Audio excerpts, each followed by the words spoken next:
আসসালামু আলাইকুম প্রিয় দর্শক, বিস্তারিত সংবাদের শুরুতেই জানিয়ে দিচ্ছি ফ্রেশ প্রিমিয়াম টি সংবাদ শিরোনামগুলো। সফল সংবাদ চ্যানেলে সবাইকে স্বাগত জানিয়ে শুরু করছি দেশের সংবাদ, জনগণের সংবাদ। প্রথমেই বিশেষ শিরোনামটি বলছি, বিস্তারিত থাকছে এই প্রতিবেদনে।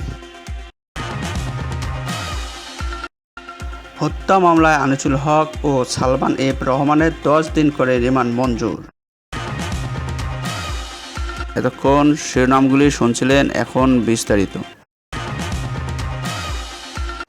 প্রিয় দর্শক, আপনার মূল্যবান মন্তব্য কমেন্ট সেকশনে জানিয়ে দিন। ভিডিওটি দেখতে দেখতে চ্যানেলটি সাবস্ক্রাইব করে আমাদের সাথেই থাকুন।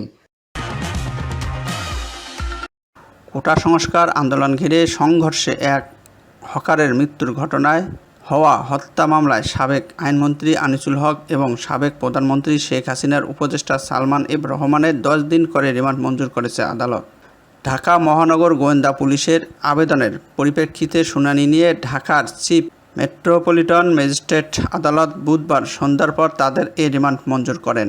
সাবেক আইনমন্ত্রী আনিসুল হক এবং সাবেক প্রধানমন্ত্রী শেখ হাসিনার বেসরকারি শিল্প ও বিনিয়োগ বিষয়ক উপদেষ্টা সালমান এফ রহমানকে কড়া নিরাপত্তায় বুধবার সন্ধ্যা 6:30টায় আদালতে হাজির করা হয়। এ সময় আনিসুল হক ও সালমান এফ রহমানের বিচার চেয়ে ঢাকার সিএমএম আদালত চত্বরের বিএনপিপন্থী আইনজীবীরা মিছিল করেন। আদালতে সেনা ও বিজিবি সদস্যরা অবস্থান নেন।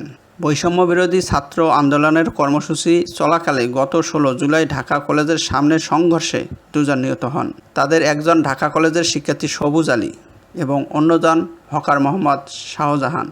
এ ঘটনায় নিউ মার্কেট থানায় 2টি হত্যা মামলা হয়েছে।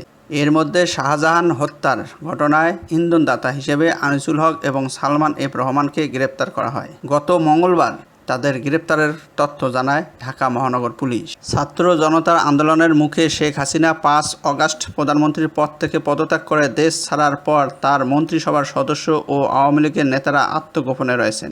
কেউ কেউ দেশ ছেড়েছেন বলে খবর এসেছে। এর মধ্যে আনিসুল হক ও সালমান এফ রহমানকে গ্রেপ্তারের কথা জানায় পুলিশ। পরে তাদের ডিবি হেফাজতে নেওয়া হয়। বঙ্গবন্ধু শেখ মুজিবুর রহমান হত্যা মামলায় রাষ্ট্রপক্ষের কৌঁসুলি ছিলেন আইনজীবী আনিসুল হক। 2014 সালের নির্বাচনে তাকে ব্রাহ্মণবাড়িয়া 4 আসন থেকে মনোনয়ন দেয় আওয়ামী লীগ। তিনি সংসদ সদস্য নির্বাচিত হওয়ার পর শেখ হাসিনা তাকে আইনমন্ত্রীর নিয়োগ দেন। সেই থেকে তিনি আইনমন্ত্রীর পদে ছিলেন। কোটা সংস্কার আন্দোলনকে কেন্দ্র করে 2টি বিতর্কিত বক্তব্য দেওয়ার পর সাবেক সড়ক পরিবহন ও সেতুমন্ত্রী এবং আওয়ামী লীগের সাধারণ সম্পাদক ওবায়দুল কাদেরকে অনেকটা নিষ্ক্রিয় করে সামনে আনা হয় আনিসুল হক ও সাবেক তথ্য প্রতিমন্ত্রী মোহাম্মদ এ আরাফাতকে। 20 জুলাই কোটা সংস্কার আন্দোলনের অন্যতম 2 সমন্বয়ক সার্জিস আলম ও হাসানাত আবদুল্লাহ এবং সমন্বয়ক হাসিব আল ইসলাম ঢাকায় রাষ্ট্রীয় অতিথি ভবন পদ্মায় সাবেক আইনমন্ত্রী আনিসুল হক, সাবেক শিক্ষামন্ত্রী মহিবুল হাসান চৌধুরী এবং সাবেক তথ্য ও প্রচার প্রতিমন্ত্রী মোহাম্মদ আলী আরাফাতের কাছে দাবি তুলে ধরেন। পরবর্তী সংবাদ দেখার আমন্ত্রণ জানিয়ে শেষ করছি। আল্লাহ হাফেজ।